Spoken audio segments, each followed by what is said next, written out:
You've also got to be concerned about against Cho'Gath as Shen. He has 2 different ways on basic spells to stop your ultimate from going through. So you really have to be completely away from him when you channel that, since Feral Scream and Rupture both do the job of interrupting it. Ooh.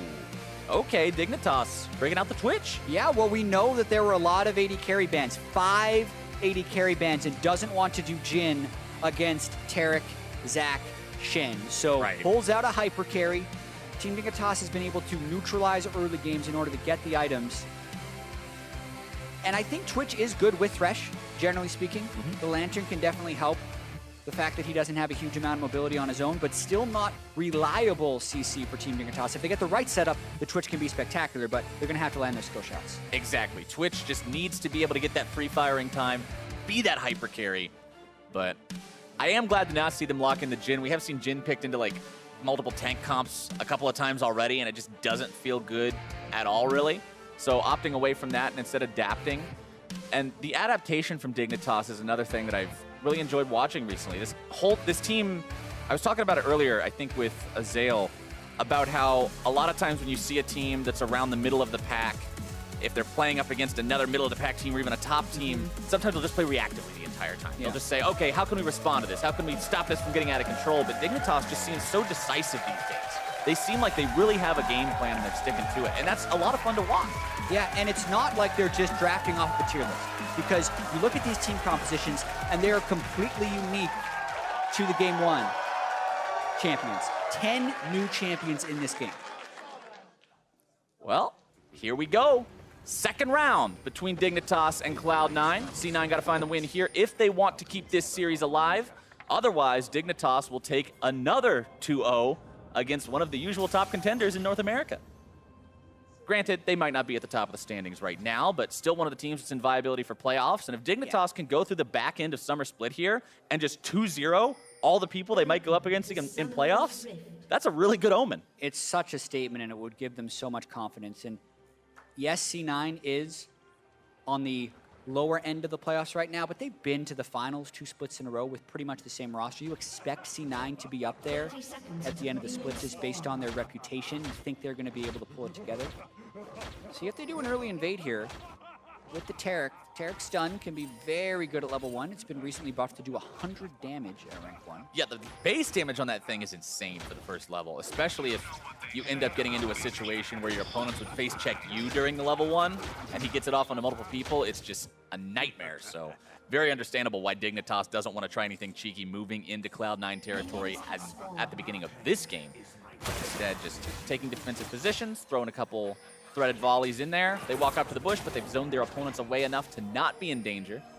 Keane walked up pretty close there. Would have been in danger of a stun if C9 had stuck around. They did not, though.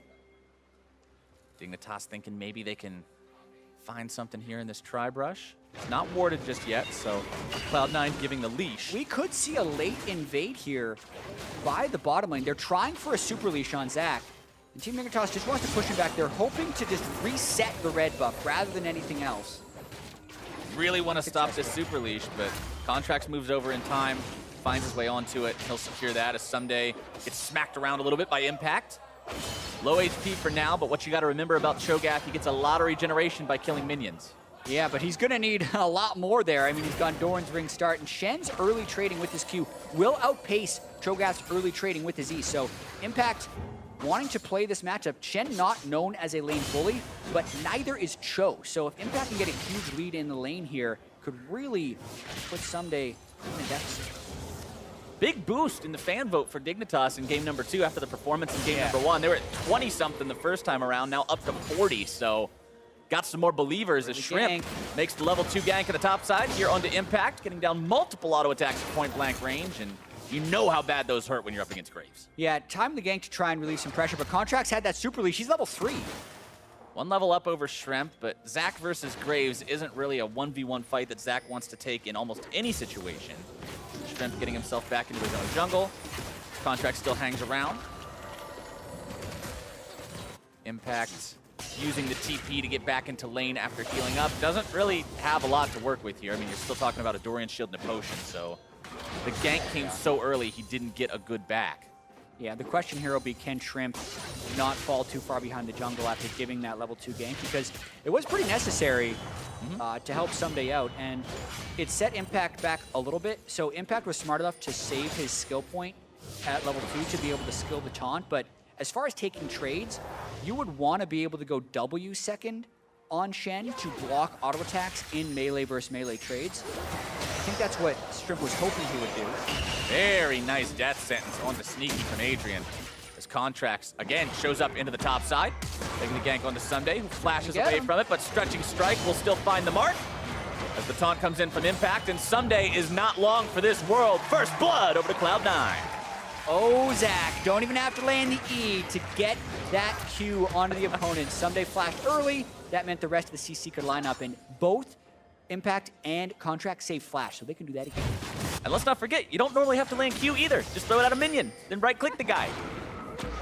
Right there, forces the flash early, but he still hits the Q, smacks him into a minion, taunt through. And with no Graves there, it is just Ssumday falling. He does have teleport though, so the return gank is what would really set him back in that lane. Currently, it's just a kill for Contractz. Adrian with a very nice dodge on that stun, sidestepping both as another death sentence finds its way onto Sneaky, who's forced to blow both summoner spells to escape certain death as the roam comes in from Keane. Yeah, and Smoothie's exhaust. Adrian just weaving through exactly the areas he needs to, but Contractz looking to take this lane over. Remember, there is taunt flash available if they want to go for Ssumday here. Oh, the camp is strong with this one. He makes another return trip. Ssumday knocked up into the air, tries to pop the rupture to get himself away, but help is not coming anytime soon. Contractz picking up yet another successful gank for himself. And Shrimp trying to do everything he can on the other side of the map, but that top lane is just going very awry. One of the reasons I like Cho in the jungle, because there you see the early laning phase can be exploited a little bit. You don't expect it to happen with the Shen, so having Impact and Contractz snowball off the top side, not something Team Dignitas was expecting. Definitely not, and with that Shen getting bigger and stronger, he'll be able to itemize that much more effectively against these heavy auto attackers or the strong mages on the side of Dignitas. However he wants to do this, he'll be in a good spot to be strong in this mid game and have really impactful ultimates. Yeah, already Bomby's Cinder completed for Contractz, so he's not going to slow down anytime soon. Honestly, the changes to Cinderhulk, one reason why we're seeing a lot of these tank junglers again, just because the item dropping 200 gold from the price point makes it just so much easier to not have to go out of your way and have a bad back time. You can go back at a natural back timing, still pick it up, keep farming, keep being effective. Exactly, because you look at Shrimp, who's gone for an early longsword, and that's what used to outpace the warrior junglers more so than the tank junglers, is they can always be building damage and increasing their clear on the way to their items, and tank junglers couldn't do the same. Contractz is already level 6! Ooh, the nicely timed play though as the shockwave finds its way onto Keane. Adrian is just mechanically on it in game 2. Yeah, he has been pulling off a lot of plays. Getting that flay back, very key to not allow Contractz to chain with his Zac ultimate. Keane also just absorbing that shockwave from Jensen. Again, from Contractz, so much pressure from this guy in this game. Manages to slap Keane backwards onto the minions, forces out the flash from him, and Contractz is phenomenal from the jungle this game. Yeah, he's taking over this game. Can casually go take his Raptors in red, get closer and closer to level 7, but he's out-leveling the game and also has been incredibly active with his ganks. I mean, he's higher leveled. He's had more ganks. Shrimp's just being completely outdone in every respect from the jungle this time around, which is very unfortunate because on a champion like Graves, you want to be able to try to carry. Yeah, one of those questions was how can Shrimp recover from the early level 2 gank? Those things are very costly as a jungler if they don't get you a kill. It's very annoying to the enemy top laner who thinks, oh my god, this guy's camping me, but you lose a lot. Shrimp's jungle was pushed behind, that bought time for Contractz to gank, knowing Shrimp would probably be hard farming for a while, because when you early gank, you leave a lot of your jungle up and need to spend the time later to farm. He's also been able to get the flash out of Keane, so he wants to come back. And he's got so many avenues and paths from which to do that. Remember, just the fact that he is Zac presents so many new opportunities for him like this. Jumping out from the Wraith Pit, potentially, but having to cancel it out, not knowing really where Keane's at, means he can't do that with any reasonable amount of certainty. First Drake's Infernal, too, by the way, so if this keeps going crazy, you might see attention down there as Adrian connects another death sentence onto Sneaky. Adrian and Altec not struggling at all in the bottom lane this time. Yeah, I mean, Adrian is just weaving hooks. I don't know how that made it through the minion to hit Sneaky, but it did somehow. Looking at that bottom lane, definitely been crushing so far. I mean, look at the stats. 80% KP, 5.75 kills per game, almost 1,000 gold up at 15, and another hook, this time only onto the Taric, so not really where he wanted it. Yeah, didn't have the minion wave, but will still get the cooldown refund on his death sentence and allows Altec free time to farm up. Both supports went coin this game, too. Yeah.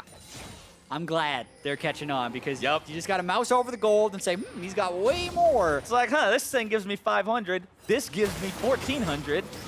Not really too difficult to crunch the numbers on that one, but still hard sometimes to adapt from the old ways that players have become so accustomed to for so long, as Adrian and Altec make their roam up towards mid lane, but they walk right over a ward and their plans are foiled. Wards in the river being very crucial here. Contractz is going to go for that dive, and it would have been counter-ganked if they didn't have the river wards to see Altec, Adrian, and Shrimp coming up that way. Because Contractz is again hanging out topside, though, this is the sign for Dignitas to go for that Infernal Drake I was talking about. Any sort of chance you get to go for that is one you want to take. Ssumday trying to flash away from Contractz there, as the Let's Bounce doesn't really accomplish much of anything thanks to the flash. Ssumday is just got to be frustrated with the amount of attention being paid to him right now by this Cloud9 jungler. Yeah, he's getting camped, and he needs to make sure he can keep his farm up. So far, he is at least getting his CS, and you hope for his sake that Impact doesn't take over. But you can see Impact has gone early Spectre's Calum, probably going into a Titanic Hydra. That's actually a really good dueling build if you get to it early on Shen, and Impact should be able to win that 1v1 against Ssumday for quite some time. I do want to mention that Infernal Drake picked up by Dignitas will also be very effective for this composition, having a hyper-scaling AD carry as well as a damage-heavy jungler. They'll get a lot of extra use out of that multiplier for themselves, so a nice early pickup. Again, going back to what I've mentioned time and time already, Dignitas seeing opportunities and chances to punish their opponents and taking them. Okay, Contractz is camping our top laner. Life is really, really hard for Ssumday, but this is something we can translate into an advantage for the rest of the team as a whole. Ssumday can keep farming it out, and he'll still be useful later. Yeah, Keane did not fall to any of the Contractz ganks, even if it burned a lot of his summoner spells, so at least Jensen isn't snowballing as of yet. Jensen has crazy CS this game, 114 at 11 minutes, so there's a danger of that, but for now, Team Dignitas is holding on. In case you guys at home are wondering why Jensen's Orianna does more damage than your Orianna, it's because he has 114 CS right now, and your average solo queue Ori probably has about 70. Yeah, he does more damage because he has more money. Yeah. And he also lands all of his skill shots, so... You hit your abilities and you've got more money, you're going to have more effect in League of Legends.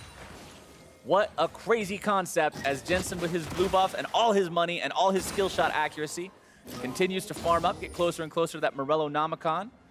And shutting the healing down could be very, very important, too, against this Dignitas team. I mean, Cho'Gath can heal up very effectively. Shrimp, if he goes for lifesteal, can. Same can be said for Altec. So should be getting some value out of that Morello Nomicon passive after he completes it this game, too. Cloud9 up over 1,000 gold still, thanks to these early advantages. I do want to point out these roams by Team Dignitas, though. Altec and Adrian have been around the mid lane a lot, and I think that's what's kept Jensen at bay a little bit.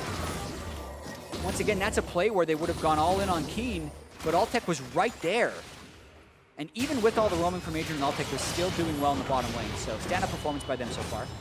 Impact just taking it to Ssumday 1 versus 1 now. Contractz has given him enough help that he no longer needs it. He can just deal with Ssumday point blank like this. Adrian's play not finding the mark this time. Contractz purposely aims it to the side, as now Adrian trying to get himself back. Altec exhausted. Stand United coming in. Let's bounce, taking Adrian over the wall. Altec has to flash. Comes the dive. Iki going to be protected, but he's below almost 100 HP. Barely able to escape for now.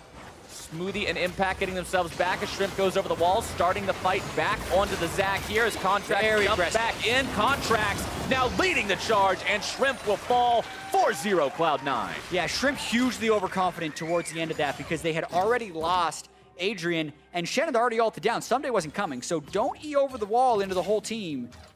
By yourself. Lesson 1 of many of the lessons you have to learn playing League of Legends. But anyway, big play for C9 now because they can take the turret right off of this, and that'll give them huge control of the game. Ssumday starting to channel the TP. Wants to come down here and try to protect this. It does get channeled in time. He'll show up, he'll clear out the wave, the dive comes in, Contractz on now to Altec. and they bring him down, but the reinforcements have arrived. Dignitas will attempt to hold this, but with a turret gone, there's no way they can. Ssumday and Adrian now in full retreat. Contractz wants those stretching strikes. He gets one. Play means he can't get the auto attack to land the slam, but 5-0 for Cloud9 plus turret first blood equates to a 4,000 gold lead. This is looking a lot like last game, but with the side switch. Yeah, C9 completely turning it around this game. They were winning every lane last game too, but this time they're doing all the right things with it. Contractz almost predicting that Adrian would try and play him, so he eased way over to the side of him, knowing he just has to get close. Then Altec and Adrian try and take the fight, but they just don't have the numbers right here. Taric, Shen, enough to dive in. And Shrimp, he's all alone, man. It's just Altec and him. Maybe he thought he'd be able to get sneaky blind, but Contractz waiting on a control ward, change the CC. Keane's there, but so is Jensen. Goes from bad to worse. Another stun lands from Smoothie, and this game is starting to get out of hand. Dignitas needs to staunch this bleeding if they want to have any chance, because Cloud9 is just a whole different team from what we saw in game number 1. Now, having taken down that first outer turret, they move their bottom lane towards the top side. Sneaky and Smoothie will start pushing this one out. And Ssumday's got a hell of a CS advantage over Impact right now. He's 30 CS up. But when you look at the KDs on the two of them, 2-0 and 3 versus 0-2-0, and look at the gold difference, it's still Impact who's 500 gold ahead. Yeah, Impact has had the more influential plays this game, for sure. Team Dignitas still unable to find their way onto the scoreboard, and some of this can be attributed to how dominant they were in the first game. Sometimes when everything is working for you in one game, it carries over into the next, and you just think every play is going to work. Things like Ssumday teleporting into that turret or Shrimp going over the wall just scream overconfidence to me, whereas they are behind this game and they have to change the way they're playing. C9 has changed the way they're playing. They were actually a little bit more controlled in the early game than they were in game 1. You didn't see the same type of invades from Contractz, but just executing on their plays and now going around the map trying to take down the outer turrets and make this a quick victory. And Contractz didn't bother with that heavy invade style like you would see from the Keane. Instead, just going on the Zac, playing this constant ganking champion and being an effector of every single lane has done wonders for Cloud9, who have just adapted so well against Team Dignitas. Being on blue side and allowing themselves to have that first power pick has really put them in a spot to take over this early game, and now Rift Herald will give them even more tools to push those advantages. Yeah, Shrimp trying to get the second Drake here. They should be able to get it, even give, well, they would be able to give a consumer over Ssumday if he hadn't used it on a minion, but the gold deficit getting a little bit out of control of these Drakes not going to matter as much. No, Drakes aren't going to help if you're 4,500 gold behind. They'll alleviate it a little bit, but you're going to need a lot more than that to stay relevant here as Dignitas. They need time to scale. They need time for Twitch to become massive, for Cho'Gath to get those stacks, but Cloud9 will not give them that time now as they demolish this last Tier 1 turret, completing that outer ring and giving them even more map control. Yeah, and C9 has so much playmaking in this team composition. Zac can jump in with an Orianna. Shen can ult on top of that. You can get the Taric ult to give them invulnerability onto the turret. They have a lot of ways to convert this lead as well. One thing you would want to point out, though, is they, with this control, should have probably had better Drake control, because having an Infernal and an Ocean would really help them snowball this to victory. Still can't really criticize too much, though, when you're 5 kills to 0, 5,000 up, 17 minutes in. 100% kill participation on both Impact and Contractz as well. These two putting in a lot of work for Cloud9 in this second game. Have to see if they can keep it up as we enter into the mid-game portion with all those outer turrets destroyed. That means that Cloud9 will now look to find more rotations, get more vision and information down in the enemy jungle, and try to just choke Dig out of the game. But Altec and Adrian will do everything they can to stay in this one. We were talking about how successful these guys have been since being paired up as a duo. Yeah. And if they can get to the late game, if you can hit a 5 or 6 item Twitch, you always have the one Twitch, one team fight win condition. Yeah, absolutely. They are 7-1 since teaming up on Team Dignitas as a game score. 3-0 in matches. 1-0 up in this series, but as we mentioned, things are looking pretty grim, and he still hasn't completed his Blade of the Ruined King. Speaking of Blade of the Ruined King, that's actually the second item for Shrimp this game, which we've seen a couple of Graves build adaptations from him today and yesterday, and usually it was Warrior Black Cleaver was the old school Graves build, but now we've seen Blade of the Ruined King. Some people have gone Death Dances and like solo queue. There's been a lot of Duskblade in solo queue ever since the changes to it, but when you're up against such a tanky lineup like this, Duskblade doesn't feel as appealing. Yeah, I don't think Duskblade is a choice against Zach Shen. Blade of the Ruin King does make more sense as long as it's followed with the Black Reaver to then get your armor shred in. But we're talking far into the future there, and Team Dignitas needs to get out of the here and now. That's sometimes the problem of those builds when you're thinking 2 or 3 items in the future. You just never get to 2. Your eyes are so far towards what is going to be happening 20 minutes from now, you don't notice that everything is being lost right now. As the Rift Herald is summoned in the mid lane, the tier 2 is the goal for Cloud9, but the Weaver's Wall will not stop Shelly from making her way onto the turret. They're trying to use the ultimate from Taric to keep Contractz alive, and they will successfully prevent that death from coming through as a huge shockwave hits Dignitas. Finding 4 members, the tier 2 falls. Cloud9 continues pressuring forward, and Contractz will live yet again. Rift Herald continuing to push forward. The eye is exposed. Displacement doesn't go through. Rift Herald does die after only finding a little bit of damage onto that tier 3, but such a phenomenal ulti from Jensen to shut that fight down. Yeah, it looked like Team Dignitas might be able to turn that until Jensen's suit Shockwave makes it so nobody dies, but that's what happened in this fight. Weaver's Wall does not stop the charge or the Zac going over, but this does mean Contractz doesn't really have help. Smoothie is linked with Contractz, so he can make him invulnerable while he bounces out. That rupture, pretty critical, could have converted a lot. And then because the turret was still up, C9 doesn't want to follow through too hard. They have to finish off the turret for a while. 6,000 gold, Jatt. 19 minutes into the game. Last game, it was 10,000 gold, 21 minutes in for Team Dignitas over C9. So it has been a total tale of 2 games here. Last game also ended 3 minutes from now. Yeah. So, Cloud9, as good as they're doing, I don't know if they'll be able to match Dignitas' clear speed from game number 1, but they are still looking just incredible as a team here in game number 2. Knight's Vow done for Contractz as his 2nd item. So that'll be very useful for keeping those carries alive and allowing them to continue pushing this advantage further and further back into the Dignitas base and taking us towards that game 3 that they want so badly. Yeah. Remember what's on the line for these teams. They both want to make a statement with only a couple of weeks left of regular play in Summer Split 2017. Playoffs are coming up soon. Yeah, I mean, Team Dignitas, 2 wins out of first place. C9, 3 wins out of first place.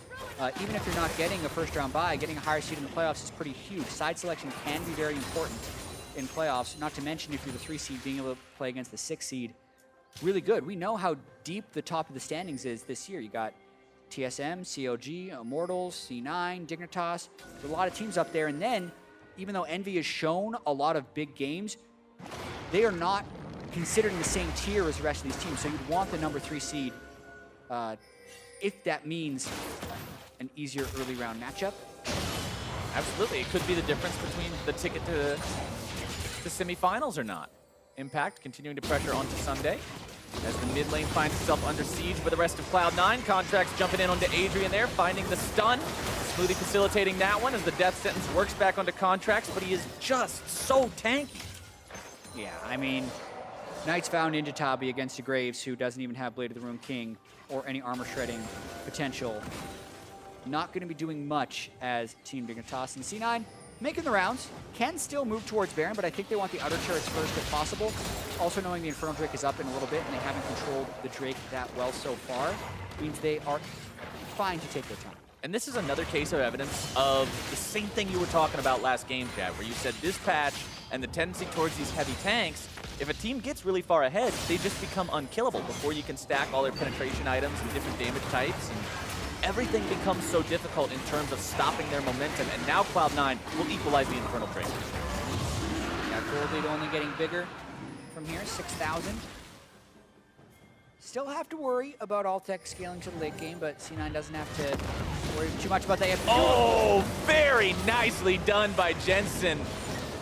Still can't quite find the kill because Adrian's there with the save, but Death Sentence won't find the mark either. Adrian loses half his HP to a basic combo from Orianna. This is how big the is right now as Keane gets himself jumped on. Shouldn't be any way out of this one. The stretching strikes come back.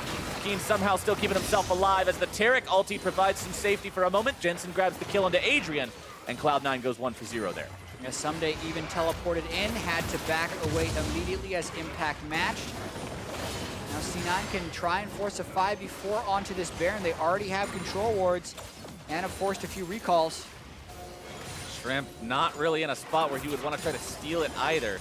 Cloud9 in such control with so much damage potential.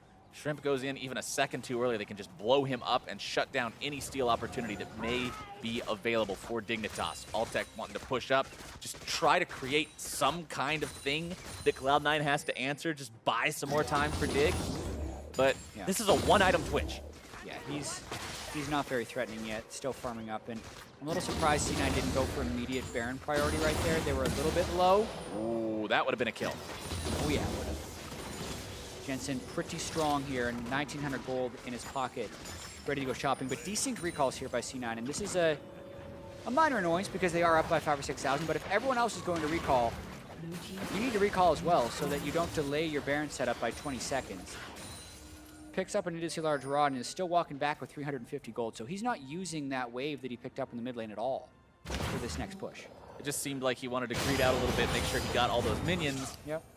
But stopping your team from getting that setup, again, it goes back to what we're talking about. You're looking at this guy, you're seeing the plays that he can make on the Orianna, catching Keane out as he rides that wall away, but then Cloud9 not playing completely as a cohesive unit. Contractz getting himself caught out a bit here. Taric stuns come in. Protection coming through. The root down onto the enemy jungler, and Shrimp is already out of the picture. Ssumday grabbing the kill onto Sneaky with the feast. Altec drops, though, and Cloud9 is in an awesome position to take this further. Impact making the flash taunt happen. Keane popping the cleanse to escape. Threaded volleys coming back as he kites backwards. Adrian throws out Death Sentence just to get Jensen to sidestep and buy a little bit of extra time. Contractz losing the passive, but the Dark Passage will not save Keane this time. C9 able to get just enough damage in on the backside, and Ssumday really held on to his feast for a long time. Yes, he finished off Sneaky, but could have delayed the fight a little bit more by getting someone off the table very early. C9 again might think about turning for Baron, but they're pretty low, and the death timers aren't that long yet, 14 Dignitas, so going to be another reset, most likely. Low HP on the tank, Sneaky being dead. Could have been a disaster at Baron, wanted to avoid that. Yeah, so Ssumday didn't want to feast Contractz early because he had just break into a bunch of pieces and they'd still have to finish him off. But imagine just feasting earlier before he lets bounces. That means Shrimp never gets pulled into the fight and Impact doesn't have the follow-up. He eventually does get the feast, the nice feast onto Sneaky, but C9 still able to win the fight, and Contractz a big part of it. Very difficult to fight from behind for Team Dignitas, and C9 still has all that team fighting prowess with Zach, Taric, and Orianna. Every single fight, Cloud9 keeps coming up with more and more and more. It's just like game number one was for Dignitas. Cloud9 cannot lose their momentum, it seems. Yeah. They're not presenting Dignitas any fights where they're saying, hey, this could be the throw. All you got to do is catch it out. That last one looked like it could have been that way, but Cloud9 still played it better. They were able to come out on top. And now with an almost 8,000 gold lead, 26 minutes into the game, Baron becomes more and more of that realistic possibility you were talking about as they clear out the vision and set up around it. Yeah, I think they should be forcing plays around Baron. I'm a little surprised that they haven't actually stuffed out the game here, because they did have that 5,000 or 6,000 gold lead very early on, and they have so many initiation tools on their team. At this point, they have Talisman of Ascension on Taric. They still have Shen Zach. They even have Varus, who can initiate with his ultimate. They have a lot of things that they should be fairly free to run towards Team Dignitas with. Not a huge criticism, though. They are still up 8,000 gold and 8 kills. Only 27 minutes in, most likely going to close out this game, but leaving the door ever so slightly ajar for Team Dignitas to come back in. Still 100% kill participation on Contractz Zach as well. This is a champion that we have seen banned so much ever since the rework on him, but now he finally gets to go through. There's enough other OPs to pressure him away from the bans, and Cloud9 is showing exactly why that can be a risky decision when you have a player who can make the most of this champion and the most of that gank power. Contractz flying in now onto Dignitas, again played back by a well-placed Adrian ability. But Cloud9 just not even going to sweat it. Still has all the pressure, still has all the momentum, and they move back towards Baron. Yeah, and they can set up this side lane as Impact wins the duel over Ssumday. Delayed a little bit. I mean, they had Ssumday's TP down 4 minutes ago, but it's going to be up in 5 seconds, so technically the Cho'Gath can teleport in here if they want to contest. Shrimp would have to move pretty fast if they want to go. Dignitas fires off the Weaver's wall. Contractz stuck in the pit by himself, but can just elastic slingshot his way to safety, not take any more damage from Baron. They do reset the objective. Yeah. Looked like a bit of a split call there. Talisman was popped by Smoothie when they were not able to get close to an initiation. I do want to point out that Ssumday, with his Gargoyle Stone Plate, could provide incredible amounts of surprise burst in these fights. So you always have that sort of what the hell factor in terms of losing 1,500 of your health all at the same time. I don't know if it'll exactly be that high. Yeah, it doesn't have a huge amount of bonus health yet, so the Stone Plate would take his Feast at this point from 600 to about 750. So not a huge burst of true damage from the Stone Plate alone on Cho'Gath yet. Has no Warmogs, only 7 Feast stacks. Not yet level 16, that'll boost him up a little bit. Still always something to keep in mind if you're Cloud9. It can be very difficult to play around that instant amount of damage, but as long as they can kite the Cho'Gath around and properly control him with this massive tank line they have, they should be able to avoid that fate. Hurricane also done for the Twitch, getting closer and closer towards that teamfight prowess. But if you look on the opposite side of the board, Jensen with a Rabadon's Death Cap, Leandri's Torment, and Umbrello Namicon, QWR, Altec dies, Keane dies, Shrimp dies. Sometimes even just QWE with that much damage on Ori versus the level 13 Twitch. The Knight's Vow will help a fair bit, but since Thresh is ranged, the damage reduction and healing from Knight's Vow is halved, so not the same type of item on Thresh as it would be on other melee supports. Dignitas has just not had an ounce of control this entire game. No. They have been on their back foot from start to finish ever since that gank failed for Shrimp topside, like you mentioned. He lost that tempo early on in the jungle. He hasn't been able to affect the game at all. The lanes fell behind. Contractz did a lot of work. And now they're trying to finish off these remaining tier 2 turrets, pushing towards those as Contractz tries to make the dive. Keane getting caught out a bit here, bursted down, flashed away, Exhaust is out. Stun does not find its way into the fight here from Smoothie, who will flash away, keeping himself safe. TP channeled, Ssumday wants to join the fight, but it's gonna be canceled by the turret falling. Yeah, I wanted to find a better teleport location. Keane now caught because he was flanking for the Cho'Gath TP. It all goes wrong at the end there for Team Dignitas. With the enemy mid laner down, this should be a great opportunity for Cloud9 to head towards that Baron you were talking about as well. Taking the enemy red buff on their way out. Ssumday and Shrimp moving up, thinking that they probably lose the game if they give the Baron up here. Yeah, they have one far side totem left, but it's on a dead Keane. Nice delay. They have 27 more seconds. Keane could make it back in with the Weaver's Wall. Plus, they're getting mid lane priority, so Team Dignitas might stall this out yet, or just opt to trade it for Cloud Drake. That may be where they're going. That feels really bad, though. Cloud9 moving towards Baron. It's not a very realistic contest here. They have been dodging the initiations, one with the Lantern, the other with the Flash. They're running out of tools, but look, they stalled it. C9 not willing to go for these hard forces. Talk about Team Dignitas around Baron versus C9 around Baron. Team Dignitas has been doing work. I feel like Team Dignitas has just been doing so much this split to dispel those old Dignitas Baron memes, where everybody just says, oh, well, Team Dignitas is ahead, it's time to go throw at Baron. But now at this split, they are just doing so much with Baron, controlling it and knowing when to go for it. And Cloud9's Baron attempts just don't look as coherent.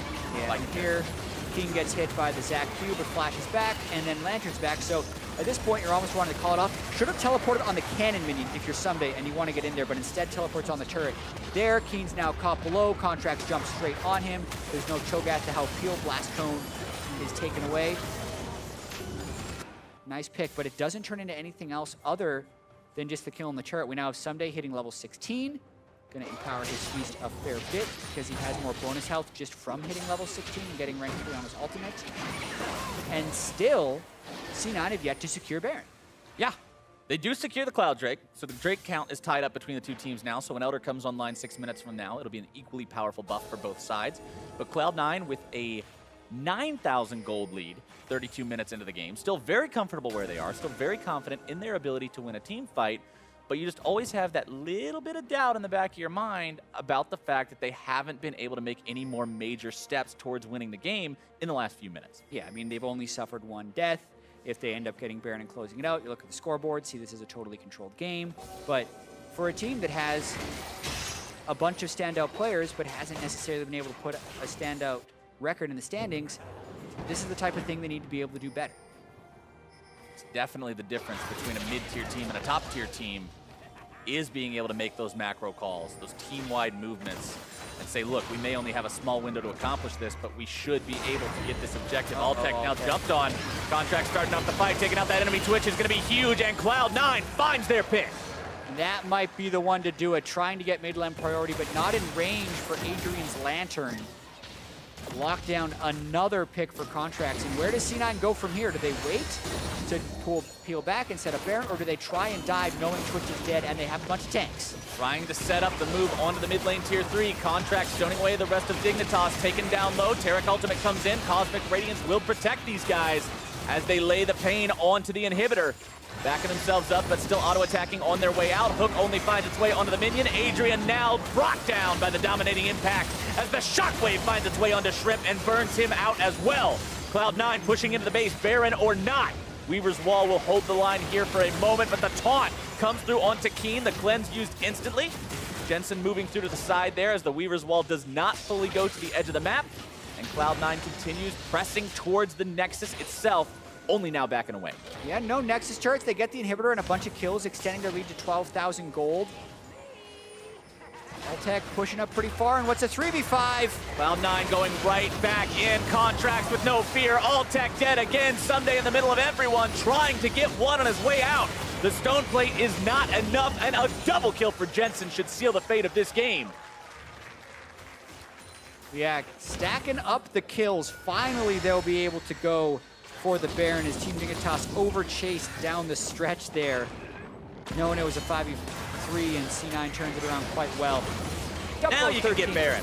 Now they get it. Now that there is absolutely no doubt that it won't be stolen. All you gotta do is be 15-1, and then you can go for the Baron. He's going for it. They want to go over the wall and try to take it, but Contractz has the secure and the shockwave to grab the kill onto Shrimp as well. Adrian running away. Cloud9 not even going to bother with this guy. They get back, they shop. It's time for the game-ending push. Yeah, 14,000 gold now, plus the Baron. Watching this one more time, just knowing they had the Twitch dead, they can be pretty free with the way they dive. Taric ult comes down to draw off the damage, and Team Dignitas just being so cheeky with their defense right here. Why is Adrian up there hooking? Just give the inhibitor away. Hoping to get enough poke down to dissuade C9 from pushing through, but Jensen lands the shockwave. Keane moves over to the side. They do a lot to delay, but they lose their lives in the process, and now it's 14,000 gold lead for C9. 14,000 gold, 15 kills, 4 turrets, and the Drakes are even. That doesn't really count, but Cloud9's got everything in their favor. All they've got to do is make the push to win the game. Dignitas needs more than a miracle here to somehow hold out against this Baroned up Cloud9 team with an almost full build Orianna, a closing in on full build Varus. The Shen's almost full build too? Yeah, I mean, Contractz would have to with everything with his engage, and then Ssumday would have to land a great rupture and Altec a great ultimate for Team Dignitas to win a fight. Contractz, I don't even think can be part of the fight for them to lose. He's just so strong. Ssumday trying to flank Altec as well, coming in from behind. Cosmic Radiance being channeled though, as Altec found his way onto Stinky, but a shutdown onto Jensen. Altec now collapsed on though, and with the trade of carry for carry, Dignitas is still in a terrible spot as Cloud9 moves forward. Contractz on the front line, Sneaky grabbing the double kill, but he goes down. Cloud9 has lost their damage dealers, and Dignitas may yet be able to win this fight. Contractz comes back in, knocked up into the air. Impact taken low. Contractz' blobs trying to reform. Impact wants to protect them, but Keane grabs the kill. And just as we say, there's no way for Dig to win a fight, Dig wins a fight! Altec got behind the Weaver's Wall. That flank around any of control wards that would see him, put him in such a good position, and they kill Jensen before he can shockwave. Look at Altec's path here, just being a sneaky little rat back here. Ssumday then gets Contractz initiation, but he's got a stone plate, so he's fine. Jensen's caught in a silence. They just feast him down. And then before Altec dies, he takes Sneaky to 20% health. So at this point, Keane just has to weave through a few threaded volleys. A rupture hits him. They get him down. And then it's just a Titanic Shen and a bunch of tanks trying to deal with the rest of the fight. So Keane able to maneuver around and flash away to make it a 3-for-2 fight for Team Dignitas. And that removes Baron on 3. It means no extra inhibitors are opened up during the Baron power play. And it keeps Team Dignitas in the game. That is the other side of the coin.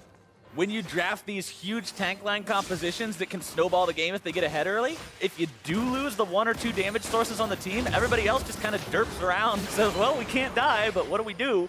Oh, Shrimp may be in some and trouble. Adrian are in a fair bit of trouble. The teleport is canceled. Impact better run, Grave. from the other side. Impact top side in a 1 versus 3 as Altec and Keane and Ssumday will find the damage onto him. They'll trade Shrimp away for it, though. Another shutdown goes the way of Ssumday, who gets his num in there and gets another stack for the Cho'Gath ult. Yeah, Dig going for the Elder here. Looks pretty uncontestable with Shrimp being down. This will be 2.5 minutes for C9 to try and play around it. Altec is trying to be, or sorry, Adrian is trying to be cheeky on Thresh. Stealing away those Krugs. Is he really stealing the Krugs? Like, no, he wants to recall, but the Krugs are stopping him now. Harassed by them. Yeah, and now he's going to get spotted by a ward on his way back. He just doesn't want to get seen during his recall. Baron power play, negative 637 gold. We harassed Cloud9 for not taking Baron for so long, but they knew that that's all they'd get out of it. Yeah. So that's why they didn't want to take it. Baron was a trap. This could be big, though. Keane jumped on here by Contractz as the death sentence comes in. Altec opens up, but Cloud9 has already taken down the tier 3 turret with that Elder Drake buff. This is a very scary prospect fighting these guys. Wants it. The tanks do damage with this buff alive. Cosmic Radiance is out. Dignitas loses 2, and Cloud9 going for the game win here. Ssumday and Keane have to hold this. Altec coming around from the side, but it's a very tall order to somehow withstand this assault. Ssumday tanks as long as he can with the stone plate. Altec opening up in the back, taunted up, brought down. Cloud9 goes for their win. They take down the Nexus turrets. They stop Dignitas into the ground in the same way they were stopped in game number 1. Another shockwave to close this game out, and we are headed into game 3. Yeah, just a perfect Zach engaged by Contractz down the stretch. And he started off C9 with the big lead, and he's the one that ended up closing it out. He found the initiations down the stretch. 2-1-17 on that first pick, Zach. Contractz showing up to force a game 3. I would be incredibly surprised if Dignitas allowed this champion through in game number 3 after seeing what Contractz could accomplish on it. There was just a night and day difference between game 1 and 2. The Keane strategy didn't work, but the Zach strategy was done to perfection. Yeah, and that'll be the question as well, because Team Dignitas is going to swap back to blue side. And if Zach is up, you're not seeing that go back to C9. It'll be a question of how many other things do they leave up to then try and pick themselves, because we have seen the first picks in both games 1 and 2 have huge effectiveness. Maokai top lane in game 1 for Team Dignitas in their 23-minute win, and now Zach for Contractz in, albeit longer 39-minute win, but still very decisive in the 22-5 kill score and the giant gold lead. Excited to see a game 3. I mean, this is a great day of games. We know C9 and Dignitas are both striving to be one of those top teams. Dignitas has been so hot lately, and finally cooled off a little bit by the C9 game. Well, to hear more about how Cloud9 tied up the series, let's send it over to the Analyst Dojo. Thank you very much, gentlemen. A nice victory here for Cloud9, but you knew it had to happen. Somebody had to leave up Zach, test the waters, see if anyone is still practicing him, see if he's still as OP as we think he is. Turns out, he's exactly that OP. That's the thing, is like, is anyone practicing it? And like, to be fair, I didn't really know if Contractz is still practicing it, but he picked the champion, and hey, that's step 1 for being able to execute on it, is just lock it in, and then, hey, it's so strong, you don't need to hit your E's, you don't necessarily need to pull people correctly with your Q, your left balances, you don't need a 5-man one, you just gotta pick that champ. Now, to be fair, they give it away to trade for another very powerful pick that's finding its way into the meta in Cho'Gath. Right, and that's the thing is, I did clearly have a draft strategy here when they did this, because you've seen them execute on Maokai. You've seen Impact play it. It makes sense. You know that they're going to be pretty good. And if you go for the Zach ban instead of the Maokai ban, then you know they're going to get Maokai, and you don't necessarily want that. You were trying to force them to ban the Zach on blue side by leaving it up this long. Some teams have done that. We saw it get baited out once or twice yesterday. And so they went for that strategy. It didn't pan out. They tried to make the best of a bad situation. They grabbed the Cho'Gath, which is great. I also like the Graves a little bit, because what happens when you end up with a team with 3 tanks is Graves, and I want to see this a little bit more before I 100% commit to this statement, but I believe Graves with Black Cleaver and Blade of the Rune King will make some sense, where you can actually kite out and the tanks might not have enough damage to actually kill you, and as long as you don't get kind of blown up by their backline of Orianna, you can actually kite out the front line and do more damage. I mean, the 1-1 fight that we saw for Team Dignitas late in the game around that top lane inhib was the one where once a single damage dealer goes down, down here, they don't have enough to eat through the rest of the team, and Graves would be happy to face tank 3 other tanks. Right, and that's what the Twitch pick is trying to do. You find a flank, you kill one of those backline members. The one thing I didn't like about the Twitch pick is that Twitch is often most effective at his assassination potential around like the 15-minute mark, where you get that first Blade of the Rune King. The map probably has a turret or 2 down. You can find some pickoffs in side lanes, and then there was an example or 2 where the Shen shield is such a great counter to it, because you don't have to be in the right place in the map to make sure you don't get picked off by the Twitch. You just got to have that ultimate available. Exactly, and then just be quick with the R finger. But C9 got themselves off the ground in the correct way. So again, as we mentioned, Cho'Gath, a very strong champion. We had a feeling that in the top lane, left unchecked, it could get into a wild place. Contract correctly identifies, goes up top early, gets multiple kills here onto Ssumday. Yep, and you see just how strong this Zac pick is. Gets the flash out with E, has the Q follow-up. Ssumday goes down pretty easily there to Impact, doesn't even need to do the flash taunt. Second time, teleports back in. Wave's still not in a great spot. No help coming, and another E. This time it lands because there's no flash to get out of it. Right. And another kill. And this is another situation where level 1, this is the second time I've seen a Cho'Gath try and fight a Shen level 1, and you just lose the trade horribly. And right. You look at how the trade goes later at level 4 or 5, he's almost actually able to get Impact down low enough to win that fight. And that's after having given over an assist already. So you've given an advantage to the Shen in some degree, but you can see with just a few levels, Cho'Gath should be able to persist in that lane without any issues. But he opted into, as you mentioned, a very strange level 1 trade where he's getting that Q spam from the Shen, and he's gonna get out damaged. Yeah, so it's just very curious to see, you know, people probably unfamiliar with the matchup, though. I do think the Cho'Gath potential pick, every time I see it, has so much strengths going for it. You saw a couple times he got engaged on, found his way onto a Sneaky who gets a Graves ult over the top. He gets taken down to half, and then the Cho'Gath just finishes him off. I mean, let's be real. I'm not sure any of these guys have Mastery 7 on Cho'Gath yet, right? Yeah. How many pro players prior to patch 7.14 were really playing Cho'Gath? We heard inklings of some people saying, well, with those ultimate changes and a few of the changes, he might be good, but it really wasn't until now that people have started to try and figure out how to utilize this kit to the greatest effect. Right, and I think that's the big thing is, like, we'll see this pick become more prevalent as time goes on. Like you said, of the champions that are maybe OP right now and people are looking at, Cho'Gath's probably one that people have the least experience on recently. Right, I want to take a look at one other fight. This one only 12 minutes into the game for what was a 40-minute game. It just once again shows that power of the Zac. Doesn't even land the E here, but forces out the flash because you simply can't be around him that long. He will drag you back into his team. And then here you see the power of the Shen come in, because Sneaky gets down super low there. It looks like he probably would have died if that Shen ultimate did not come in. There was an exhaust on Altec as well, but he timed it well, so the expansion comes in after that. The Graves ult came in, but there was just that little extra shield that kept him alive.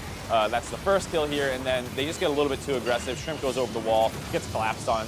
Just a bit of a mistake by him, and from there you see in the gold graph, it's just basically off to the races for C9. Up until around the 25-minute mark, where it just levels out, and it felt like they were not nearly aggressive enough around that. That would be the one concerning thing, is you give Dignitas this lead here at the 25-minute mark, and they just start the Baron, finish it in your face. Cloud9, a lot more tentative around that, even giving over a couple small skirmishes and elongating that game to a point where there was some concern around, hey, Dignitas finds the right fight, and they could bring it back. That's the scary thing, and of course, you are against a Cho'Gath, so you can't necessarily get it down to smite range and just go 50-50 with him, of course, but you can force him to walk up to you. If he loses his flash, then you can probably just force it down. And if he doesn't have his flash up, or he does have his flash up, go over and try and kill him. Situations like that they could get into. And there was a sketchy team fighter too, but the Goldie was so large at this point, didn't feel like Dignitas was really going to get back. My other concern for Cloud9 then going into game 3 would be the fact that moving back to the red side, they're not going to get handed a Zac pick like they were this time around, something that powerful that they can rest on to carry them through the game. And when they already had and showcased that difficulty in closing out the game with strong picks, I wonder how they'll be able to do the exact same thing in game 3 if they do find themselves with a lead. It's a huge concern as well, because there were so many AD carry bans, and that's one of the things that have been a really strong point for Dignitas as well, was the fact that Altec and Adrian were going off almost every single game. They still had a decent game, all things considered, on Twitch and Thresh. Adrian had some monster hooks in the early game. They were, for the most part, winning that laning phase before mid and top and jungle kind of spilled over into their lane. So you look at a couple of these factors and you say, okay, you don't get this great jungler, you don't necessarily put him on like his 5th best champion in Twitch, and then all of a sudden you have a really tough time in game 3. Two teams really close in the standings going to game 3 here. Meet us back here in a few minutes to see if Team Dignitas or Cloud9 can end their week.